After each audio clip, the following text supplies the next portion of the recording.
The Los Angeles Rams finished the 2023 season with a 10-7 record and made the playoffs for the third time in 4 years. Unfortunately, they lost in the wildcard round of the playoffs to the Detroit Lions with a score of 24-23. What we did not know at the time of that game ending was that it would be future Hall of Famer Aaron Donald's final career game. And the Rams had their work cut out for them this offseason, as they weren't just replacing a longtime veteran that had fallen off over the past few years, and they weren't just replacing a guy who made a Pro Bowl or two in his prime. No. They had to replace one of the best defensive players to ever play the game, and there's no easy way to do that. But aside from having to replace Aaron Donald entering the 2024 season, I thought the Rams had a pretty solid offseason, all things considered. But entering 2024, the Rams have one glaring problem. Now, outside of that problem, this roster is one of my favorites in all of football, and I think they are a pretty underrated team heading into the year. Are they going to be Super Bowl champions this year? I would say probably not, but I think this team can easily win a playoff game as we sit here in August. But if they're not going to win the Super Bowl, how far can they go? Well, we're going to break everything down in today's video. Now let's begin. It's been a few weeks since we discussed the importance of drinking water and staying hydrated with Circle. Circle has played a big part in keeping me hydrated this summer, and one of the reasons for that has been continuously choosing from one of the flavors they sent me. Now, I know not everybody is a big fan of drinking water, and I get it. Some people just flat out don't like the taste. But with Circle, there's 0 calories, no sugar, and no artificial colors or flavors. And each sip cartridge can flavor the equivalent of 6 20-ounce fully flavored beverages. And I wanted to show you what one sip cartridge looks like here. This is blue raspberry for reference, and I did have the box right here as well. So we have the box, and then we have the flavor cartridge, so I wanted to show you what it looks like. Guys, I cannot recommend it enough, whether it was blue raspberry, white cherry, I loved them all. Circle really took care of me in the package, and there's over 100 flavors at drinkcircle.com. I love Circle. I've been using it for about a month now, and you can get a free white stainless steel bottle and flavor cartridge with your first order of $35 or more at drinkcircle.com/footballanalysis. Once again, that's a free white stainless steel bottle and flavor cartridge with your first order of $35 or more at drinkcircle.com/footballanalysis. And a big thank you to Circle for sponsoring today's video. And we are starting today's video by breaking down the Rams' biggest losses this offseason and their biggest acquisitions this offseason. Prior to the NFL draft, of course, as those guys will be primarily discussed during the rookie impact part of the video.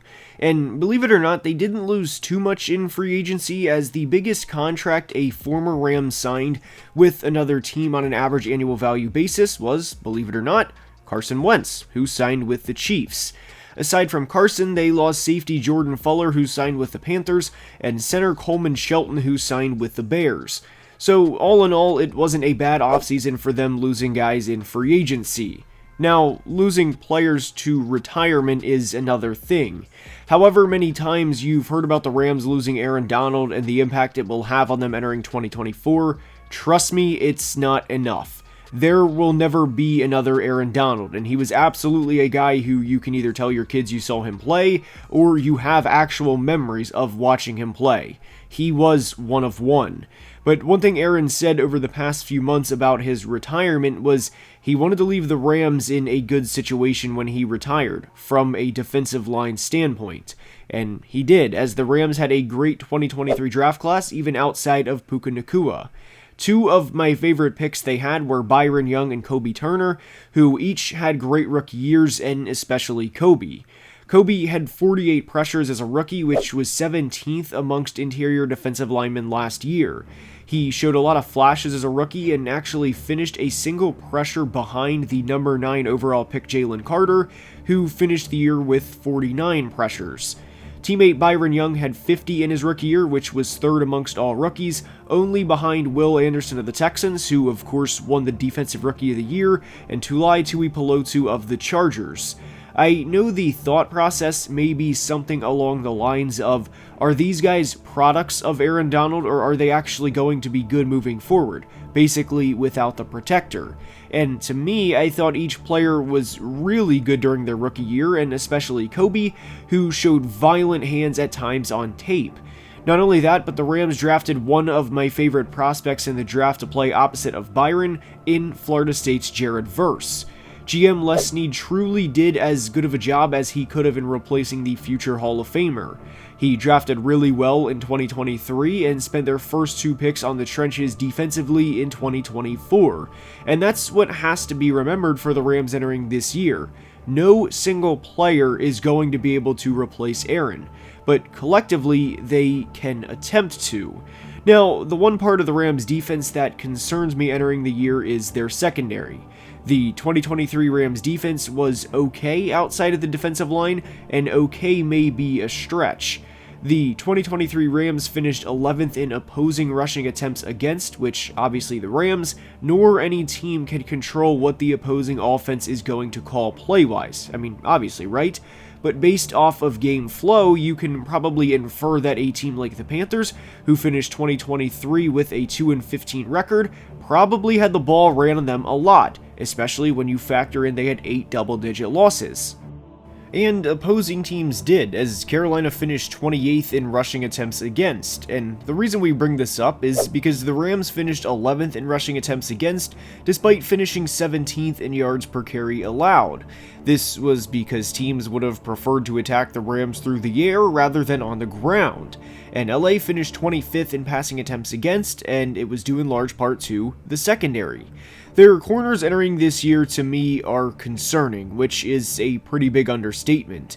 Tre'Davious White will turn 30 in January and has played 10 games over the last 2 years, total, not in each season. And he played in just 11 games in 2021, so he's played in just 21 total games over the last 3 years. If you think Tre'Davious is going to turn the clock back going on 30 after tearing his ACL back in 2021 and tearing his Achilles last year, I mean, you do you. I'm not going to tell you what to believe, but this situation specifically is going to have to be a see it to believe it scenario for me personally. And this, of course, goes without being said, but I do wish Tre'Davious the best moving forward. Now, aside from Trey, their other top corners are Darius Williams, who of course played with the Rams earlier in his career and is coming off of a good year with the Jags, but it is worth noting, he is 31 years old. To be completely honest, I have a lot more faith entering the 24 season in Darius than I do any other Rams corner. But at 5'9", 187, and with receivers in the division like DK Metcalf, Marvin Harrison Jr., and Deebo Samuel, all of which who have significant height and weight on him, or at least the weight on Deebo's part, and DK and Marvin being of course north of 6'3", I have concerns with Darius when it comes to play in the division. Kobe Durant is also 5'11", 180, and for a team that struggled to defend the pass last year, well, I worry about that entering this year too. I still think the Rams are going to be a very good team, and I think they are going to be an incredibly tough team to beat every single Sunday, but I do think there are clear limitations with this team entering 2024. Positively, what I will say is, with how good their pass rush will be, their corners are going to naturally cover opposing receivers for a less amount of time than the league average, and even a tenth of a second in the NFL makes a big difference. One signing I liked a lot was the addition of safety Cameron Curl. Curl has made a nice career for himself after being a 7th round pick back in 2020 out of Arkansas, and I would expect the same from him this year. He is also only 25 years old, so if the best case scenario happens, then there is a possibility he starts for this team for the next 3 or 4 years. We've said this before, but anytime you can bring in a solid starting player for just $4.5 million per year at the safety position, you do it. And out of any of the free agent signings the Rams made, I liked this one a lot. But for as much as I liked the Cam Curl signing, I am pretty uncomfortable with what their plan is at corner entering 2024. bringing in a corner who's played just 21 games over the past 3 years, and then signing a 31-year-old corner in today's era, even if he is coming off of a good year, is incredibly risky. And the reality is corners' hips and their abilities to shift on a dime and to turn are the first to go, and I worry about this team and how they're going to hold up over the course of a 17-game season. The major key for the 2024 Rams to have any success, meaning more than 9 wins and winning a playoff game or even 2, which is possible, is multiple guys on the defensive line are going to have to step up, and they're going to have multiple guys have career years. It is also worth noting the Rams were 2-6 against playoff teams last year, and with losses to teams like San Francisco, Dallas, and Baltimore. Now, it is worth noting that the Green Bay game was quarterbacked by Brett Rypien, but one of their wins over playoff teams came over the 49ers in Week 18, which was a classic between Carson Wentz and Sam Darnold. The 2023 Rams played much better in the second half of the regular season, and I completely understand you can't control who you play and when you play, but how much stock would you put in wins over the Cardinals, Commanders, Saints, and Giants? For what it's worth, I am a believer in the Rams and Sean McVay and what they have going, but I do think this part in particular is noteworthy. If the 2024 Rams are going to go to the playoffs, which I think everyone would agree that they can, then they cannot afford to start the year with a 3-6 record, and for that matter, they can't afford to start 1-4, and their first 5 games this year are going to be tough, as 3 of their first 4 are on the road with trips to Detroit, Arizona, and Chicago. The only home games are against San Francisco and Green Bay, and to put it lightly, this team is going to be heavily battle-tested right out of the gate. The 2024 Rams offense, to me, is going to be one of the most fun units to watch in the entire league for a few reasons. It, of course, is going to depend on health. First and foremost, it's going to depend on health. And as of now, Puka Nacua is officially listed as week-to-week with a knee injury. So, given that we are in early August and that the regular season is still a month away, I am under the belief that Puka will be ready by week 1 and be 100% by week 1. Now, in an offense with Matt Stafford, Kyren Williams, Puka Nacua, Cooper Kupp, Tyler Higbee, Colby Parkinson, and Blake Corum, along with an offensive line that is quietly one of the better units in the league and has a very, very underrated player in right guard Kevin Dotson, I would be pretty surprised, again, barring injuries of course, if the Rams don't finish top 10 in offensive points per game. This team finished 8th in points per game last year, and what I think is particularly impressive about that is they did this with a quarterback that missed 2 games. So very quickly they had a quarterback miss about 15% of the season because Brett Rypien started one game against the Packers in which the Rams, not surprisingly, only put up 3 points, and then Carson Wentz, Rams legend, started the Week 18 game against the 49ers.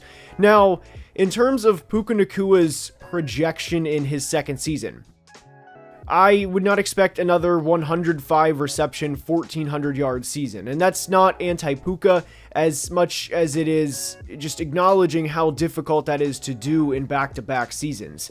Not only that, but I really expect the Rams to place more of an emphasis on running the football this year rather.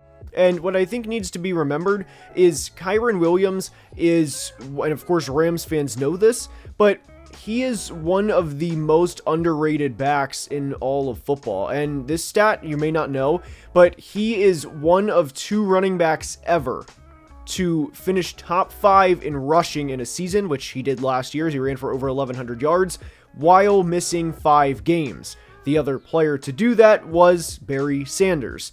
So that's pretty good company to be in, but what I also really like that the Rams did this year, and we'll get to the rookie impact in a second, but they drafted Blake Corum from Michigan, whose playstyle is very similar to Kyren Williams. So if in week 15, if Kyren's body is beat up, or even before that, if they just want to have a 12 carry game for Kyren and a 10 carry game for Blake, they're going to be able to split that up so that both backs are healthy by season's end, which I thought was a tremendous move by Les Snead and Sean McVay to have the forethought to know that they're probably going to be competing in late January and that they're going to need to have their guys at full health in the run game. And obviously we talk about running backs, their physical ability declining as time goes on just because of the wear and tear on their body, which is natural, it happens.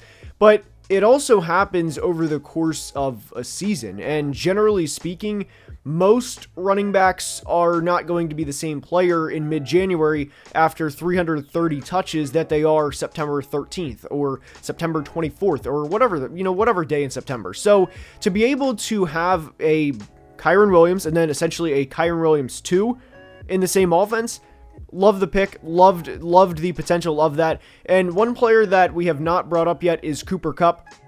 And Cooper is a player where, I'm going to be honest, I think he's solid. I think he has a high floor. I don't think he's going to be anywhere close to the player he was back in 2021. And there's quite a variance on Cooper Kupp right now across social media, across forums, across wherever you look. There's some people that are big Cooper Kupp believers and think he will go for 14 or 1500 yards this year. And then there's people that think Cooper is, he's on the downside of his career. He's had back-to-back seasons with less than 1,000 yards, and he's only had 2 career 1,000-yard years. So Cooper is just a guy that had 2 good seasons, and that's it. I am not one of those people. I think Cooper is a very solid receiver, and I think he'll be right around 1,000 yards, right around 1,100 yards. And for a final prediction for the 2024 Rams offense, I think Matt Stafford will be right around 4,300 yards, around 26 or 27 touchdowns, and I think Puka and Cooper Kupp will each go for over 1,000 yards this year. I also think Kyren Williams will go for 1,000 yards, and I think Blake Corum will quietly rush for around 500 yards in his rookie year. This offense, barring health, is going to be one of the most fun units to watch in the entire league, and they are just a damn good unit all around.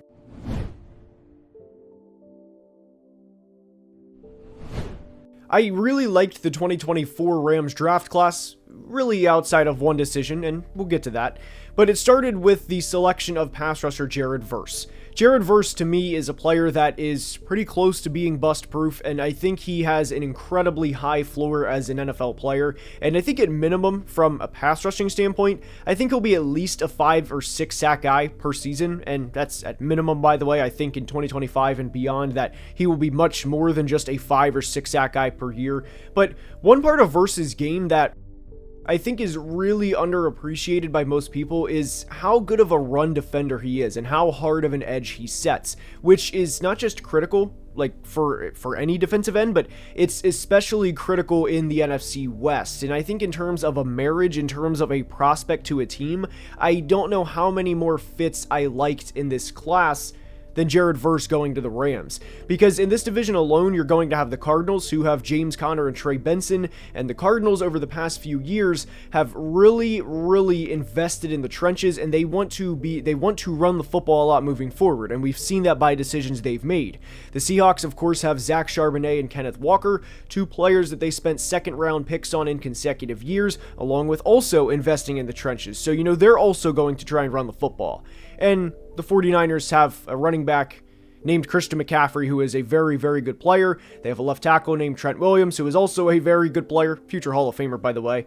And we don't really need to discuss what the 49ers are. Everyone knows who they are. Everyone knows what they're about. So the point is, this division is going to run the football, and if you can have a guy that can set a hard edge like Jared Verse, I thought that pick was an A+ slam dunk for the Rams. Now, the one decision that I was not the biggest fan of was moving up from pick 52 to pick 39 to select Braden Fisk from Florida State, which was Jared Verse's college teammate. The main reason why I wasn't the biggest fan of this was because they traded next year's second to go up and do that. Now, the reality is if Braden Fisk becomes a solid starter and even makes a single Pro Bowl in his career, this trade it'll be worth it. But for now, I have a lot of questions around that. I think Braden Fisk is a solid player, and the reality is whenever that interior defensive line run was going at the start of the second round, Johnny Newton was off the board, T'Vondre Sweat was off the board, the run started, they had to go up and make a move. I get it. I just wasn't the biggest fan of trading next year's second round pick for Braden Fisk in that situation, but again, this isn't Madden where you can, quit a game and then restart and then just go from there. You have to do what you have to do. So I get it. Just wasn't the biggest fan. But aside from that, loved their class. We already discussed Blake Corum. I think Blake is going to be a really, really good player for the Rams over the course of the next 3 or 4 years. Again, another player like Verse, I think he is bust-proof. I think he is going to have a very high floor. Now, whenever I say a guy is bust-proof, that doesn't mean like they're going to be the best in the league at their position. I just think they have a very solid floor, and at minimum, you're going to be getting a very solid NFL player. But one other player that, again, I don't think is discussed as much by the national media, and I've seen that he's been making some noise at Rams camp so far, is third-round safety Cam Kitchens. Cam Kitchens was a slower safety prospect, and because of that, he fell in the draft, but Cam led the ACC in interceptions in back-to-back years, and whenever you lead not just any collegiate conference, but one of the Power 5 conferences, like Cam did over the past 2 years, instinctually you are a very intelligent player, and I don't believe that Cam led the ACC in interceptions by accident in back-to-back years. Now, you don't want to have Cam one-on-one in a cover 2 with DK Metcalf running a 9 route down the sideline and having Cam tested in that situation. So he's a very scheme-specific player and a guy that they're going to have to be smart about using him. But I don't worry about that. I mean, these are NFL coaches. We're not taking a person that's uneducated about football and saying, hey, go figure something out here. They're going to use him correctly. They're going to develop him nicely. Cam Kitchens will be a very, very good player for the Rams over the course of time. And to be honest, I think from a career path standpoint, he will remind me a lot of John Johnson, where they took him in the 3rd or 4th round back in 2017. John Johnson is still in the league, and I expect the same from Cam Kitchens whenever he's entering year 8 in like 2030, 2031. I love his future. One other player that I will discuss for the Rams draft class that I absolutely love, especially for where they drafted him, was Arkansas center Bo Limmer.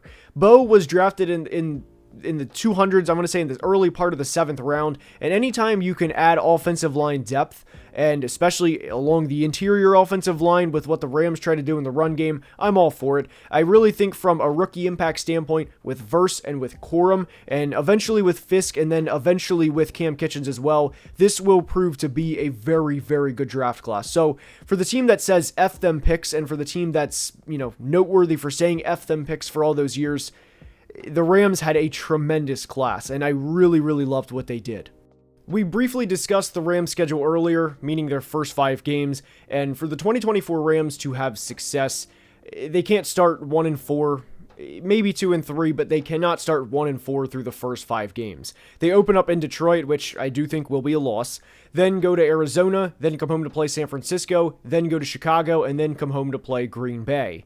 They cannot afford to go 1-4 during that stretch if, in fact, they have intentions of going to the playoffs, which I think at minimum would require 9 wins. So if they do start out 1-4, that means they would have to go 8-4 the rest of the way, which is not a situation you want to be in entering your Week 6 bye. So for the 2024 Rams, you got to be 2-3 at least through the first 5, hopefully 3-2. But after that, it does get a little easier. After their bye, they play home against Vegas, then play home against Minnesota on Thursday. So again, they have a mini bye after Week 8, then go to Seattle, then come home to play Miami, and then go to New England. I don't think it's entirely unreasonable that they win 5 in a row coming off of their Week 6 bye. Will they, of course, is something else. But one thing that the Rams struggled with during the 2023 season was when Kyren Williams went down. And that was also part of the reason they drafted Blake Corum, so that they have insurance in case Kyren Williams goes down. Obviously, one play can change not just a running back's season, but anybody's season. So to have that insurance was critical for the 2024 Rams. That was just another reason why I loved the selection. But ultimately with the 2024 Rams, because their schedule, again, does get a little harder on the backstretch, especially in Week 14 as they play home against Buffalo, then go to San Francisco, and then go to the Jets in a 3-game span, which certainly isn't easy. I don't think they're going to be the number 1 seed and have a first-round bye. And just being honest, when you have a Week 6 bye, that is a strategic disadvantage for not just the Rams, but for anybody. So When you factor all of these things in, I think the Rams are going to be at maximum a division round exit. And they were only 1 point away from going to the divisional round last year, and this roster is still very solid. Now, obviously, losing Aaron Donald is going to be a big loss, but I think they did as good of a job in one offseason as you can in terms of replacing what Aaron Donald brought to the table. Obviously, no single player is going to replace what 99 did, nor should anybody expect that. But I think this team can win anywhere from 9 to 11 games, and whether they go 9-8 or 11-6, to me, doesn't matter because I think they're going to be a wild card team. I do think the 49ers will win the division, but I think the Rams will be a wild card team and they can absolutely win a playoff game. But after that, I think they will lose, and I think that puts their ceiling at a divisional round exit. But that's all I have for today. I hope you enjoyed, and if you did, please like and subscribe, as only about 37% of people watching are subscribed and helps the channel tremendously. Also, please check out the Football Analysis podcast. The link is in the description, and I will see you next time. Love you guys.